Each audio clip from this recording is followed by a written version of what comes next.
Ever wondered what came before Adam and Eve? The Bible starts with "in the beginning," but what if that wasn't the very first beginning? What if there's a hidden story, a lost chapter of creation that the book of Genesis only hints at? Today, we re-diving deep into one of the most fascinating and mysterious topics in biblical study, the world before Adam. Let's start with Genesis 1, verse 1. In the beginning, God created the heavens and the earth. It sounds straightforward, right? But then look at verse 2. Now the earth was formless and empty, darkness was over the surface of the deep, and the Spirit of God was hovering over the waters. The original Hebrew for formless and empty is tohu wa bohu. This phrase often describes a state of chaos and desolation, a ruin. But why would a perfect God create a ruin? This has led many scholars to propose what's known as the gap theory.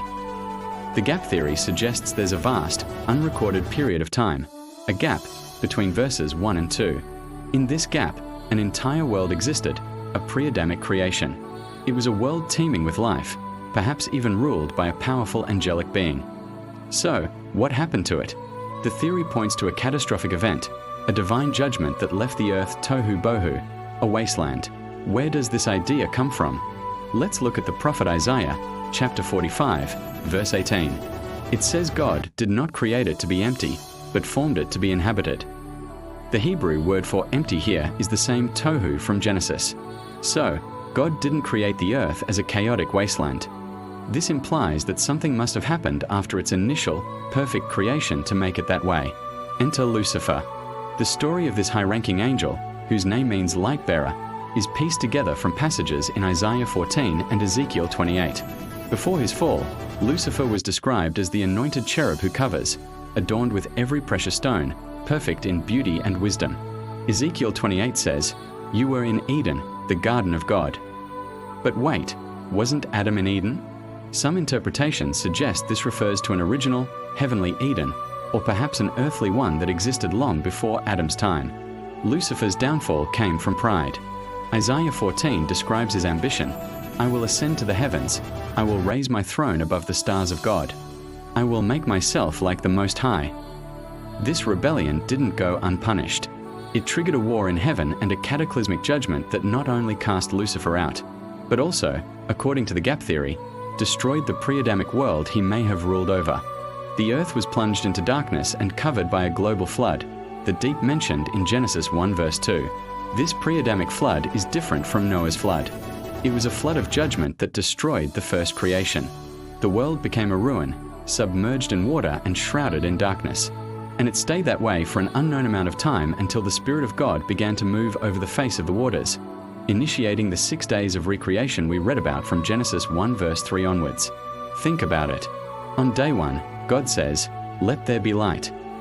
This wasn't the creation of light itself, but the dispelling of the darkness that covered the ruined earth. On day 2, he separated the waters, revealing a sky again. On day 3, he commanded the dry land to appear from beneath the water. This isn't the language of creating something from nothing, but of restoring something that was already there. God was renovating a broken planet, preparing it for its new inhabitant, mankind. This idea of a pre-Adamic world also offers a potential explanation for some scientific and geological puzzles. Where do the fossils of dinosaurs and other prehistoric creatures fit into the biblical timeline? The gap theory suggests they could have been part of that original creation, living and dying millions of years before Adam was ever formed. Their world was destroyed in the cataclysm brought on by Lucifer's rebellion, and their remains were buried, becoming the fossils we discover today. This doesn't contradict the 6-day creation account. It simply places it in a different context. The 6 days weren't about the original creation of the planet, but about its restoration and preparation for humanity. This perspective allows for an ancient Earth, consistent with scientific findings, while upholding the literal truth of the Genesis account of Adam and Eve's creation. Now, let's turn to another intriguing piece of evidence from the prophet Jeremiah. In chapter 4, Jeremiah has a vision of God's coming judgment on Judah, and the language he uses is startlingly familiar. He says, "I looked at the earth, and it was formless and empty, and at the heavens, and their light was gone. I saw that there were no people. Every bird in the sky had flown away. I looked, and the fruitful land was a desert." He's describing a future event, but he uses the exact phrase from Genesis 1 verse 2, formless and empty, or tohu wa bohu. He's using the memory of a past, total devastation to describe a future one. It's as if the memory of that first global judgment, the one that destroyed the pre-Adamic world, is embedded in the prophetic language of the Bible.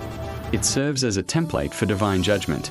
So, when God placed Adam in the Garden of Eden, it wasn't on a brand new planet.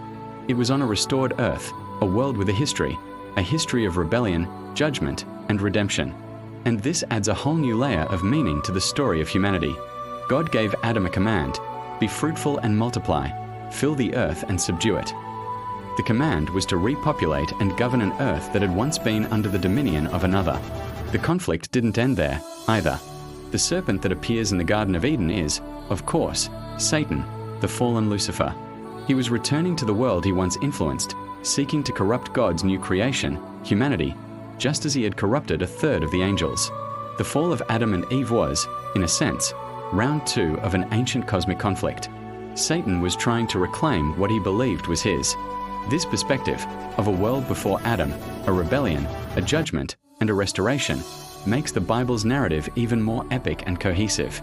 It connects the dots between Lucifer's fall, the state of the earth in Genesis 1 verse 2, the creation of Adam, and the ongoing spiritual battle described throughout Scripture. It explains why Satan had such an immediate and vested interest in humanity's downfall. This isn't just some fringe theory. It has been discussed by theologians and Bible scholars for centuries, from the early church fathers to modern commentators. While it's not the only interpretation, it provides compelling answers to some of the Bible's most profound mysteries.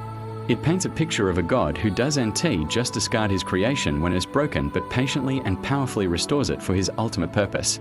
The story of the Bible isn't just about the 6,000 years of human history. It's part of a much larger, timeless saga of conflict between good and evil, between God's perfect will and the prideful rebellion of his creatures. The earth beneath our feet holds the memory of this ancient war. The creation we see is a second edition, a world reborn from chaos for a special purpose. When we look up at the stars or walk through a forest, we are not just seeing the work of a 6-day creation. We are walking on a restored battlefield, a planet reclaimed by God from darkness and prepared for us.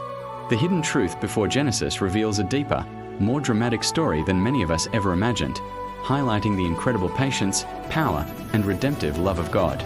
The story didn't start with Adam. It started in a world before him, a world that was lost and then found again. Thanks for joining us on this journey into the world before Adam. If this topic fascinated you, make sure to like this video and subscribe to our channel for more deep dives into the hidden truths of the Bible. Let us know your thoughts in the comments below. See you next time.